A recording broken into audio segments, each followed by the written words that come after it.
जय श्री राम दोस्तों। आज बृहस्पति ग्रह हमारी कुंडली में कितना महत्व रखता है और उसके कमज़ोर होने से क्या क्या मनुष्य में कमियां आ जाती हैं। कमज़ोर कैसे होता है?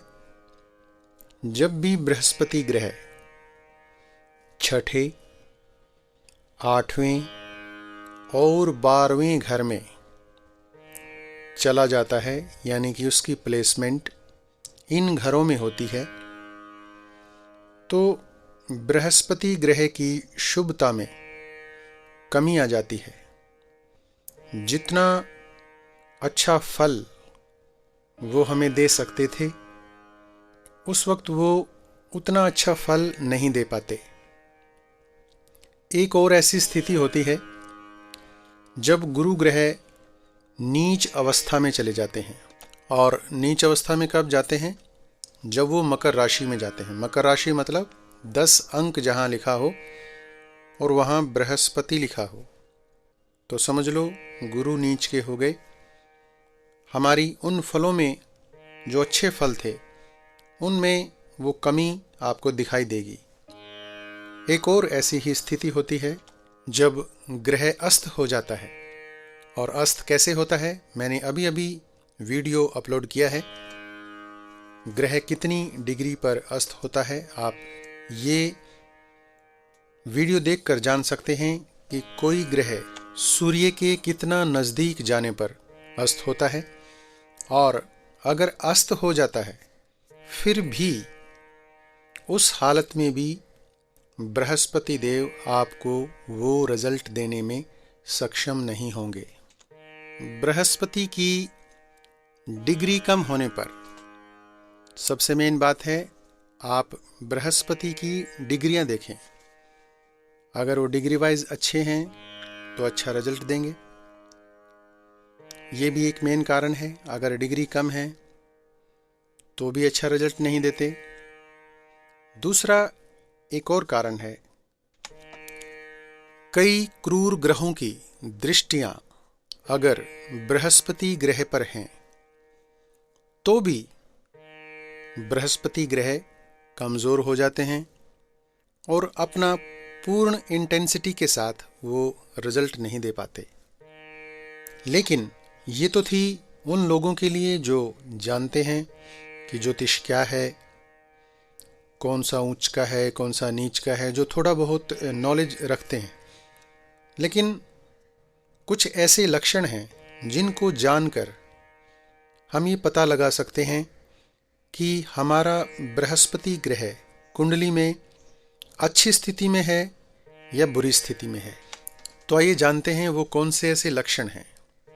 सबसे पहला लक्षण तो ये है कि उस व्यक्ति की शिक्षा और ज्ञान प्राप्ति में बाधा आती है। दूसरा लक्षण, पढ़ाई लिखाई में उसकी रुचि नहीं होती, स्मरण शक्ति कमजोर होती है।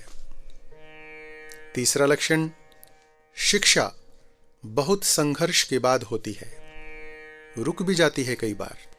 चौथा लक्षण, पढ़ाई लिखाई के विषय समझ ही नहीं आते।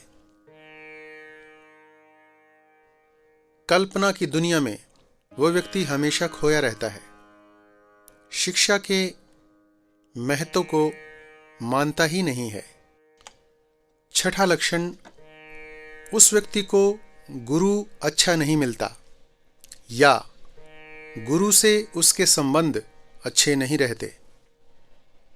सातवां लक्षण, गुरु और स्त्रियों के प्रति निरादर की भावना रखता है ऐसा व्यक्ति, बड़ों का अपमान करता है ऐसा व्यक्ति। आठवां लक्षण, अत्यधिक अहंकारी होता है। नौवां लक्षण, दूसरों को मूर्ख समझता है। 10वां लक्षण, उसका अपनी इंद्रियों पर नियंत्रण नहीं होता। 11वां लक्षण, ईश्वर पर सच्ची श्रद्धा नहीं होती। पूजा भी करेगा तो मन में ऐसे विचार आते हैं जैसे ठीक है, भगवान है तो नहीं, फिर भी चलो मैं पूजा कर लेता हूं। ऐसे विचार उस व्यक्ति के मन में आते हैं।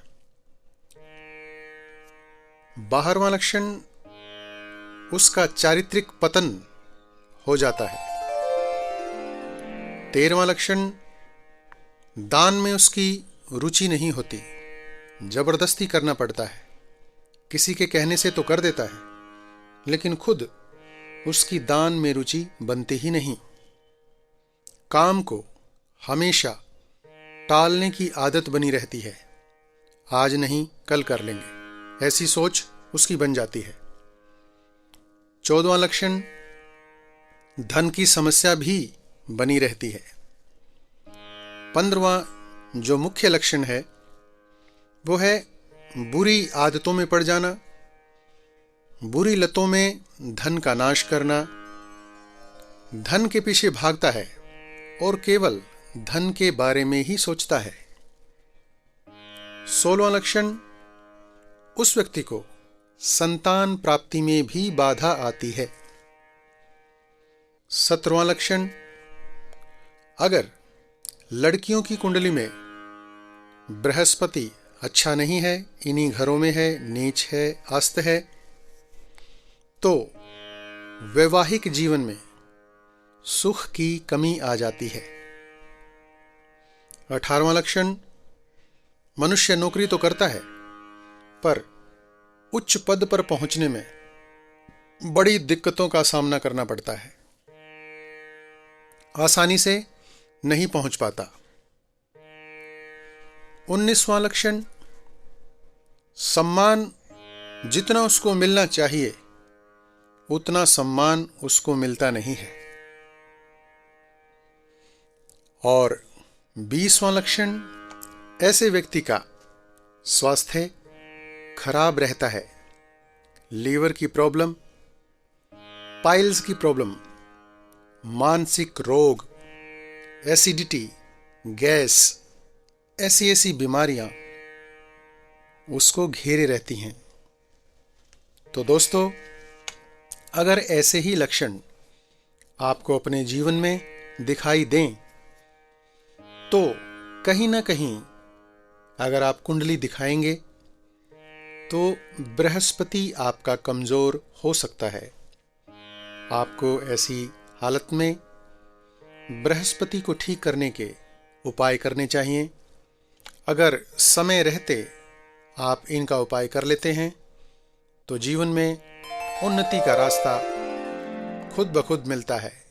लेकिन बहुत से लोग ऐसे हैं, वो दुखी भी होते रहते हैं लेकिन मानना नहीं चाहते, वो विश्वास ही नहीं करते और ताउम्र दुखी ही रहते हैं।